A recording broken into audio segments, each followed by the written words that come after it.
Kak Gem, kata-katanya dong. Oke, singkat saja.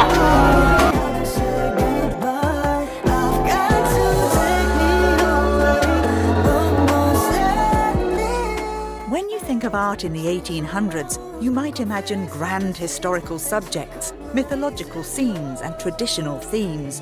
Lots of them. Well, that's what art used to be before Impressionists changed the course of it forever. Why is Impressionism considered such an important art movement? What was so groundbreaking about it? Why do we think of Impressionists as the pioneers of modern art? Many questions, but we've got the answers. In 19th century Paris, the main art exhibition was called the Salon. This annual exhibition was organised by the Academy of Fine Arts, and the Academy loved grand historical subjects, mythological scenes and traditional themes. We can even say that the jury of the Salon had quite a conservative taste. The jury got to choose whose works were to be exhibited, and those who didn't make the cut got a dramatic R for rejected stamped on the back of the painting. But then came the Impressionists, who didn't just want to sit around and wait for the Salon jury to accept them. They wanted to become independent from the Salon and its artistic expectations. They called themselves the Anonymous Society of Painters, Sculptors and Printmakers. And they decided to organise their own exhibitions. Their very first exhibition was held in Paris in 1874 at a studio of the French photographer Nadar. And so, the famous modern art movement called Impressionism was born. The movement was led by artists like Claude Monet, Edgar Degas, Pierre-Auguste Renoir, Camille Pissarro and Berthe Morisot. And during the next 12 years until 1886, Impressionists held 8 of their own exhibitions in total. Take that, Paris Salon! The term Impressionism came from Claude Monet's painting Impression Sunrise. This famous work shows the harbour of the city of Le Havre in northern France. An art critic called Louis Leroy called this painting an impression, but he meant it in a bad way and described the work as unfinished. Little did he know how popular Impressionism was going to get. Imagine his face if he knew the prices of Monet's works at auctions today. Compared to academic painting exhibited at the Paris Salon, Impressionists' work looked different indeed. They seemed more casual and informal, with loose brushstrokes and a tendency not to copy everything realistically from nature. So Impressionists rejected showing historical, biblical, mythological or allegorical subjects. They in fact loved showing modern life. And Paris was rebuilt during the 19th century, so it became a real urban center and the population grew, so all the public places were always filled with people. And Impressionists found inspiration in that and in those new experiences that a modern city could offer. Many Impressionists ditched the studio and went outside. They loved painting outdoors, or should we say, en plein air. This is one of the reasons why their canvases weren't too big. Smaller canvases were easier to carry and transport around. Impressionists also loved playing with light and colour in their paintings. We can see best how light can affect the mood and atmosphere of a place when looking at Impressionist works. Let's look at the Rouen Cathedral series by Monet, where we have the same place painted over and over again, but in different ways. The time of day and the weather affects the light, the colour and the atmosphere of the place, and it makes it a bit different each time.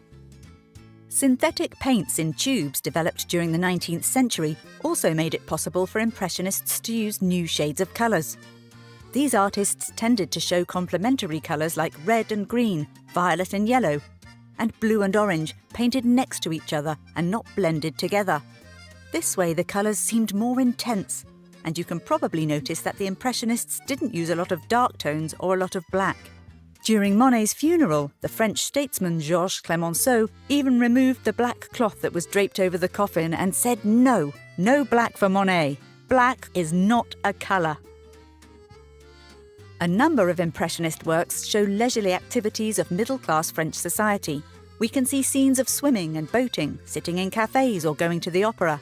In works like the colourful Bal de Moulin de Galette by Renoir, we see people interacting, dancing, talking, flirting, and enjoying themselves in the bohemian Montmartre district in Paris. Wherever we look, we see urban life happening.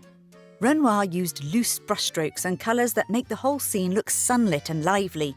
The artist often painted scenes from modern life. We can also look at his work La Loge, where a man and a woman are sitting in the theatre. It's good to know that these Parisians often went to the theatre and the opera not just for the show, but to be seen and see who else will be there. While painters like Renoir and Cassatt showed us what the audience looked like, the famous impressionist Edgar Degas often painted what was happening on stage. Degas spent many years painting ballerinas. Back then, most ballet dancers came from working-class backgrounds, and many of the young teenage ballerinas in training, also known as petits rats, were sexually exploited. Degas himself also wasn't always nice to these young ballerinas, making his models pose for hours in uncomfortable positions. He even called them the little monkey girls. You might be wondering, were there any women impressionists? And the answer is yes. Women impressionists like Berthe Morisot and Mary Cassatt focused on depicting the upper classes of the French society, and they both came from wealthy families themselves. So in their paintings, these two artists show the lives of bourgeoisie women, and they painted the private spaces that they had access to because of their gender. They often depicted domestic subjects, since women had restricted access to other places that men painted. Morisot's work The Cradle was exhibited at the first Impressionist exhibition in 1874. The work shows her sister with a baby, so a very intimate moment indeed. Mary Cassatt also painted scenes from domestic life. In her work Little Girl in a Blue Armchair, we see a fashionably dressed child during her private moment and within a private space, looking bored while sitting next to her dog. As you can see, Impressionists embraced modernity and moved away from biblical, historical or mythological scenes. They celebrated the topics taken from everyday life. They took the freedom to show scenes from Parisian cafes or nearby bathing spots. These artists also showed the world that things didn't always have to be represented realistically. They wanted to depict their own way of looking at things and show the atmosphere of a place. During their time, the Impressionist way of looking at art was considered revolutionary. In many ways, Impressionism was defining for many modern art movements that were yet to come. And it's safe to say that it affected the course of modern art greatly. Paham! Paham! I used to think that I was a fun girl, and I used to think that I was a